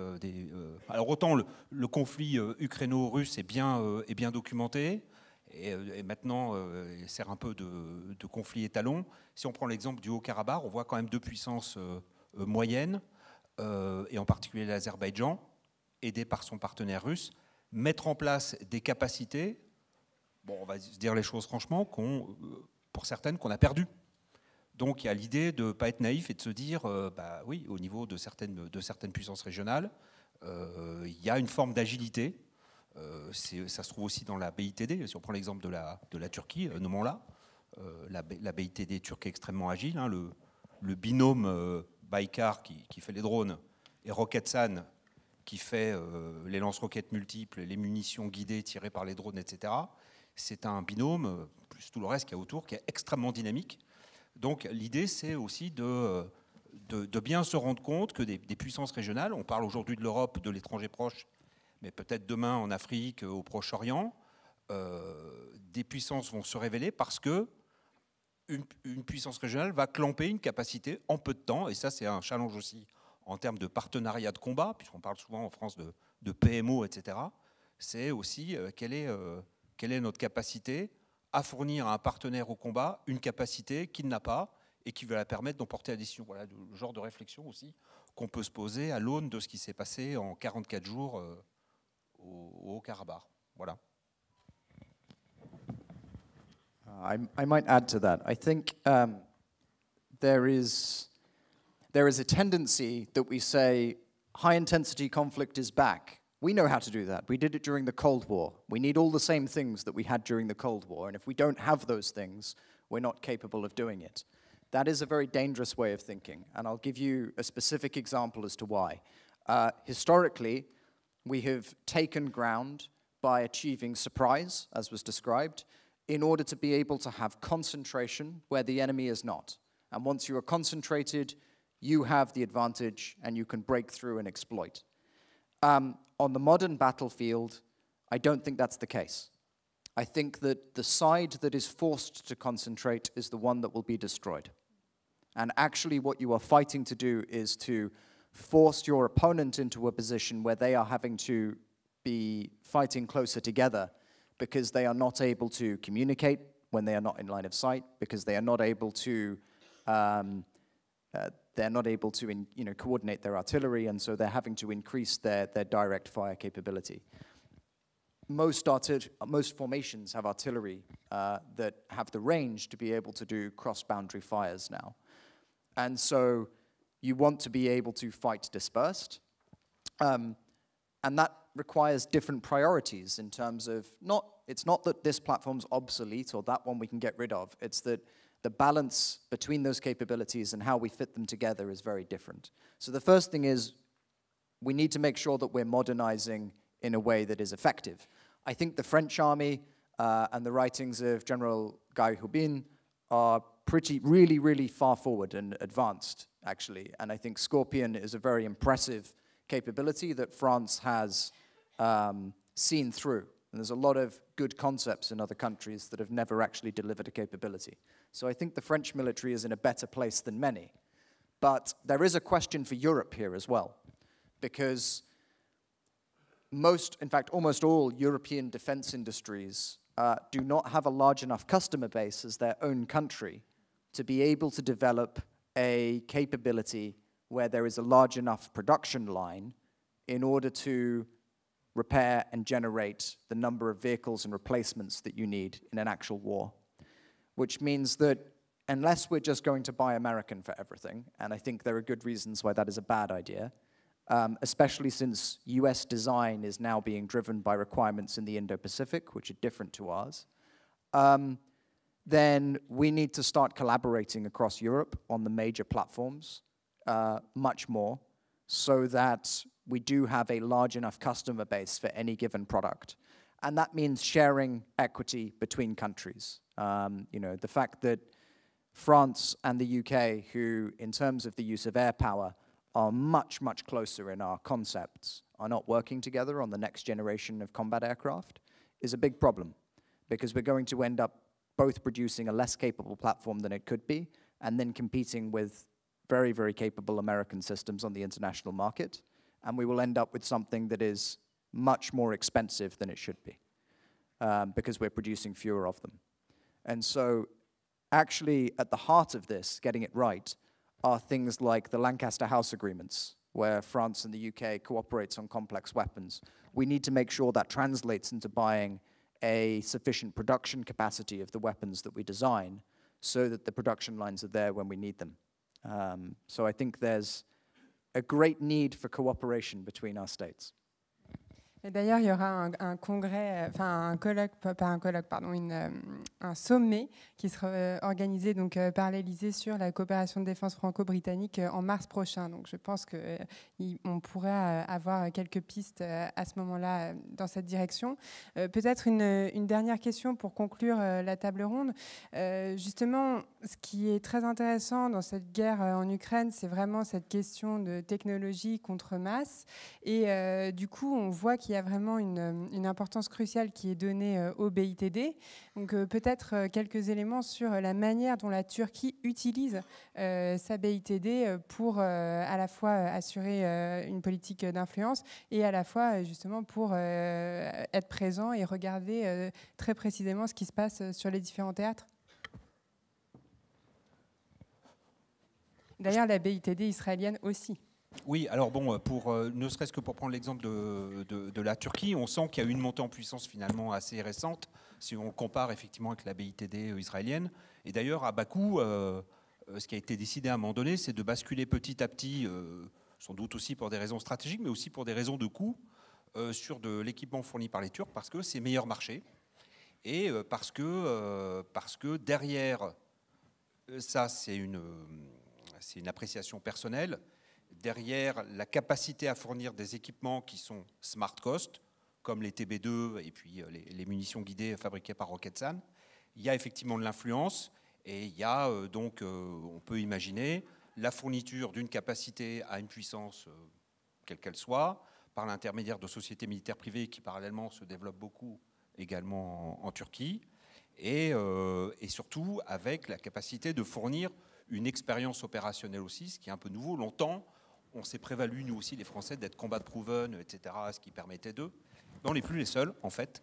Et moi, je devine derrière l'exemple de cette guerre au Karabakh, la capacité d'une puissance régionale comme la Turquie à aller s'implanter quelque part dans certains pays en lui apportant la capacité à un moment donné militaire que seule, techniquement, humainement, financièrement, elle serait incapable d'acquérir.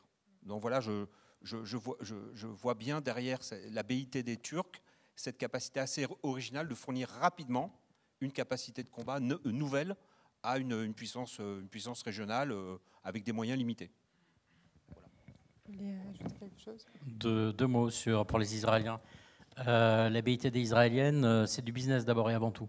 Les Israéliens distinguent très bien leur côté opérationnel, ce qu'ils vont faire, pourquoi ils achètent, pour faire quoi, leurs amis, leurs alliés, leurs adversaires.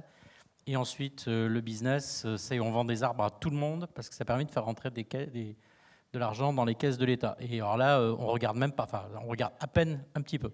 Mais on vend à tout le monde, à tous ceux qui achètent. En Afrique, en Asie, en Europe, partout. Ce qui m'amène à faire juste une petite réaction à la question qui apparaissait, on ne l'a pas posée, c'était sur quel avenir du combat aéroterrestre face à la densification du système solaire. Vous avez juste deux mots à dire, c'est du bon sens, c'est des feux qui partent du sol, par définition, et des missiles balistiques. J'en ai parlé tout à l'heure, mais je crois que les frappes par missiles balistiques, on va en avoir de plus en plus. C'est pas cher, ça peut rapporter gros, donc voilà. Très bien, merci beaucoup à tous nos intervenants donc pour cette première table ronde. Je crois qu'on la termine pile à l'heure et donc on a une petite pause avant de reprendre pour une deuxième table ronde. Merci à tous.